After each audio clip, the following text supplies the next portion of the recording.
ഇപ്പൊ ഇതൊരു 16 GB memory കാർഡാണ്. ഇതിൽ കൂടുതൽ ഡാറ്റ നിങ്ങളുടെ കയ്യിൽ വന്നത് നിങ്ങൾ എന്ത് ചെയ്യും? എല്ലാരും പറയാൻ പോകുന്ന ചോദ്യം നിങ്ങൾക്ക് അപ്ഗ്രേഡ് ചെയ്താൽ മതി എന്നാണ്. അപ്പൊ അത് നശിച്ചു പോകാൻ നമുക്ക് എന്ത് ചെയ്യും? അത്രയും വലിയ ഡാറ്റയാണ് നമുക്ക് നഷ്ടമായി. അതിനൊരു സൊല്യൂഷൻ എന്താണ്?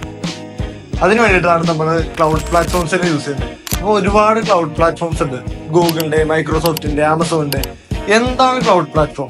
എന്താണ് നമുക്ക് ഒരു പ്രൊജക്ട് നമ്മുടെ അടുത്തേക്ക് വരുമ്പോൾ എന്താണ് അതിന്റെ ഉപയോഗം? അപ്പൊ നമുക്കൊരു വെബ്സൈറ്റ് വരുന്ന സമയത്ത് അതിനകത്ത് ഒരുപാട് ഡാറ്റ ഉണ്ടാവും. സപ്പോസ് ഒരു ഇ-കൊമേഴ്സ് വെബ് ആപ്ലിക്കേഷൻ ആണെന്ന് വിചാരിച്ചാൽ അത് വരുന്ന ഒരുപാട് അധികം ഡാറ്റകൾ ഉണ്ടാവും. ആ ഡാറ്റ നമ്മളൊരു ഫിസിക്കൽ ഹാർഡ് ഡിസ്കിലോ അല്ലെങ്കിൽ നമ്മുടെ പ്രൊജക്ടിന്റെ ഡയറക്ടറി ഫോൾഡറിലോ കയറ്റി വെച്ചെന്ന് കഴിഞ്ഞാൽ ആ പ്രൊജക്ട് വലുതാവുന്നുള്ളൂ. ആ പ്രൊജക്ട് വലുതാവും തോറും നമ്മൾ എവിടെയാണോ അത് ഹോസ്റ്റ് ചെയ്യുന്നത് അവിടെയുള്ള ചെലവ് കൂടുതലായി വരികയും ചെയ്യും. പക്ഷെ ക്ലൗഡ് പ്ലാറ്റ്ഫോമിനെ ആശ്രയിക്കുന്ന സമയത്ത് നമുക്ക് ഇഷ്ടമുള്ള അത്ര ഡാറ്റ നമുക്ക് എന്ത് ചെയ്യാം? ക്ലൗഡ് പ്ലാറ്റ്ഫോമിൽ സ്റ്റോർ ചെയ്ത് വെക്കാൻ പറ്റും.